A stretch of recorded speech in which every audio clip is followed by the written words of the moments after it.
Good morning students.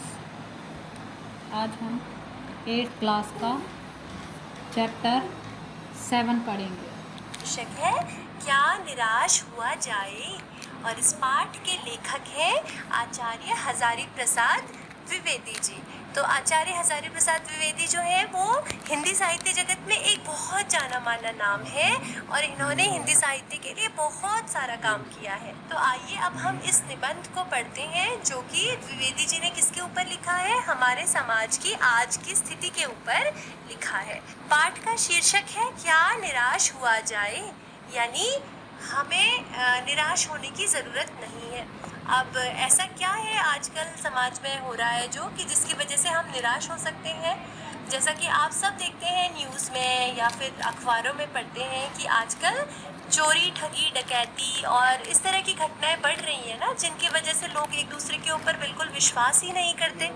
तो अगर इस तरह की चीज़ें हमारे समाज में ज़्यादा से ज़्यादा होती जाएंगी तो क्या होगा, धीरे धीरे समाज का पतन होने लगेगा, यानी समाज की जो अच्छी बातें हैं वो सारी की सारी खत्म होती जाएंगी और समाज में बुराइयां बढ़ती जाएंगी। तो इसी बात के ऊपर द्विवेदी जी ने ये निबंध लिखा है कि हमें निराश नहीं होना चाहिए ऐसी घटनाओं को देख के, क्योंकि समाज में आज भी अच्छाई जीवित है और हमारी भारतीय संस्कृति जो है, हमारी भारतीय सभ्यता जो है, उसने हमें इतने अच्छे संस्कार दिए हैं, यानी हमारे भारतवर्ष के लोगों के अंदर जो अच्छे संस्कार हैं वो पूरी तरह से अभी तक खत्म नहीं हुए हैं। और इस वजह से अगर बुराई बढ़ रही है तो अच्छाई भी कहीं ना कहीं है और हमें ये आशा रखनी चाहिए कि वो अच्छाई धीरे धीरे लोगों के अंदर ज़्यादा से ज़्यादा बढ़ेगी और हमारा समाज उन्नति करेगा। तो आइए अब पाठ को पढ़ते हैं।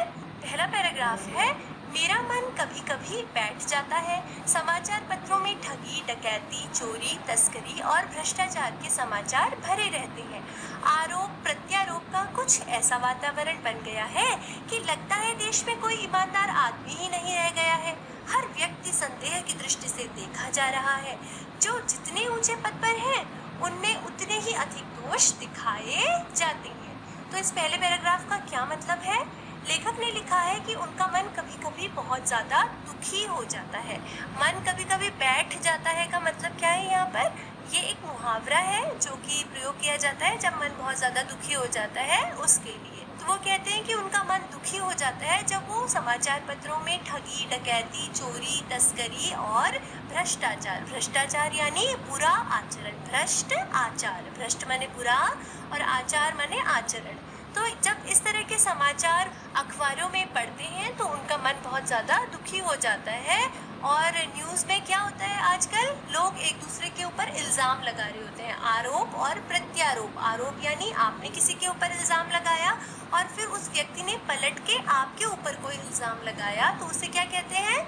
आरोप और प्रत्यारोप। तो आरोप और प्रत्यारोप का वातावरण हमारे समाज में बन गया है और जिसे देखकर ऐसा लगता है कि शायद देश में कोई ईमानदार आदमी है ही नहीं। जिसे देखो बस दूसरे के ऊपर आरोप लगाता रहता है, दूसरे के ऊपर इल्ज़ाम लगाता रहता है और इसी वजह से हम क्या कर रहे हैं, हर व्यक्ति को संदेह की यानी शक की निगाह से, संदेह की दृष्टि से देख रही है। फिर इसमें भी क्या है, जो ऊंचे पदों पर बैठे हुए लोग हैं यानी जिनके ऊपर ज़्यादा जिम्मेदारी भरा काम है, उनको क्या करते हैं, ज़्यादा शक की निगाहों से देखा जाता है। उनके अंदर उतनी ज़्यादा बुरी बातें या बुरी चीज़ें हमें दिखाई जाती हैं। अब आगे लेखक लिखते हैं, एक बहुत बड़े आदमी ने मुझसे एक बार कहा था कि इस समय सुखी वही है जो कुछ नहीं करता। जो कुछ करेगा भी उसमें लोग दोष खोजने लगेंगे, उसके सारे गुण भुला दिए जाएंगे और दोषों को बढ़ा चढ़ाकर दिखाया जाने लगेगा। दोष किसमें नहीं होते?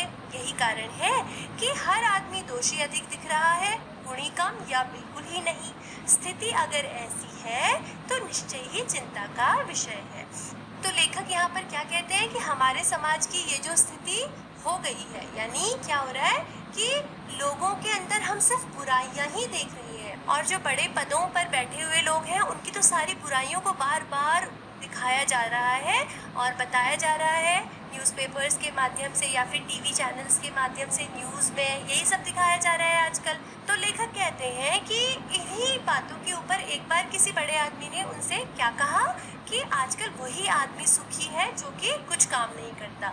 अब ऐसा उसने क्यों कहा?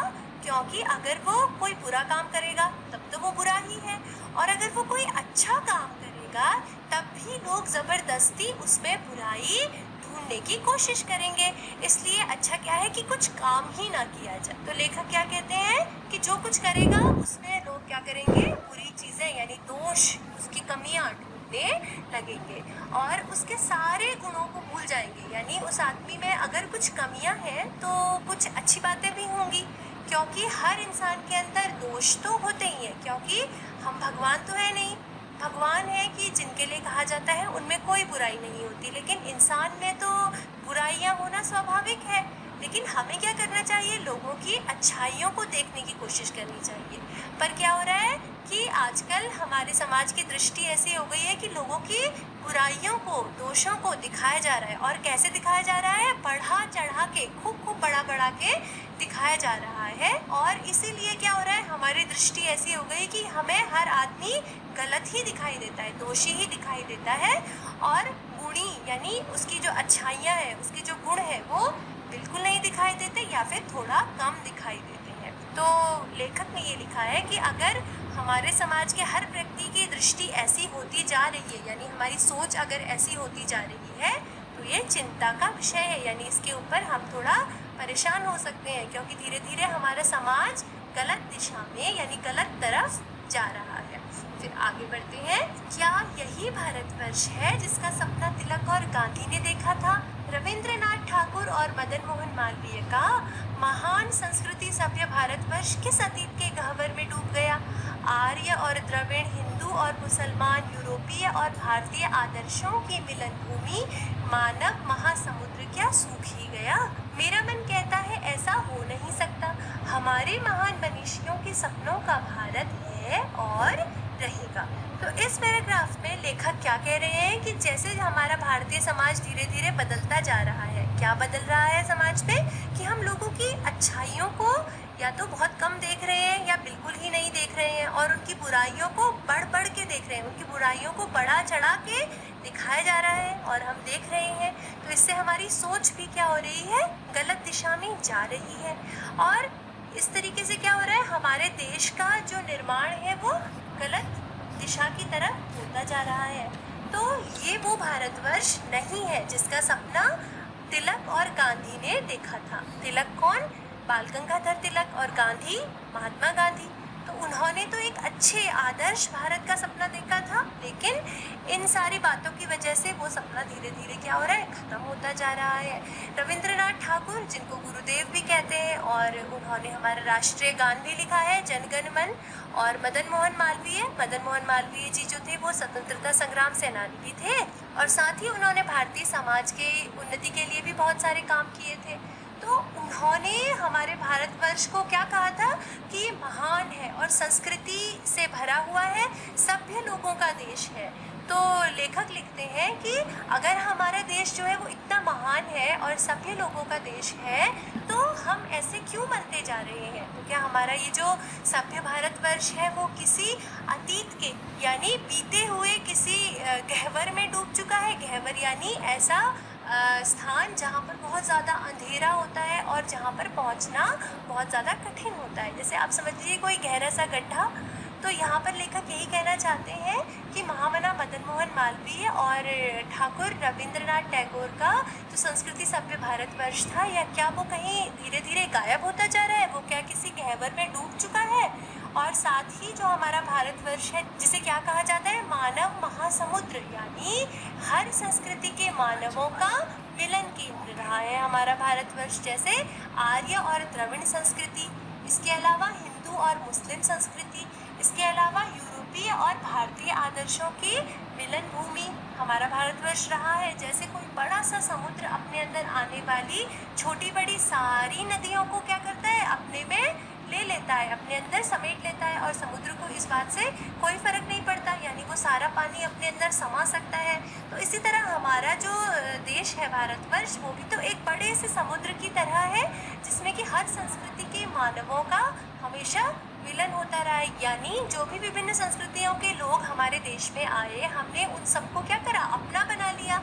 चाहे फिर वो आर्य हो, चाहे फिर वो मुस्लिम हो, चाहे फिर वो यूरोपीय देशों से आए हुए लोग यानी अंग्रेज़ हो, उनको सबको हमने क्या किया, अपना बना लिया। तो लेखक कहता है कि जो हमारे समाज की स्थिति आज हो रही है, तो क्या हमारा ये जो महान समुद्र है, जिसमें कि हम सारे लोगों को अपना बना के देखते थे, वो सूख चुका है। यानी कहीं ना कहीं जो हम लोगों के ऊपर आजकल भरोसा नहीं करते, तो इससे तो यही दिखाई देता है कि हमारा जो देश जो महान समुद्र की तरह था, उसके अंदर के गुण जो है वो धीरे धीरे खत्म होते जा रहे हैं। तो लेखक जो है वो अपने मन में यहाँ पर कुछ आशा जगाते हैं और उनका मन उनसे कहता है कि ऐसा नहीं हो सकता। यानी भारतीय संस्कृति इतनी महान है कि उसके जो अच्छे मूल्य हैं वो कभी समाप्त नहीं हो सकते। हमारे जो महान मनीषी थे, मनीषी यानी ऋषि मुनि, उनके सपनों का भारत हमेशा है और रहेगा।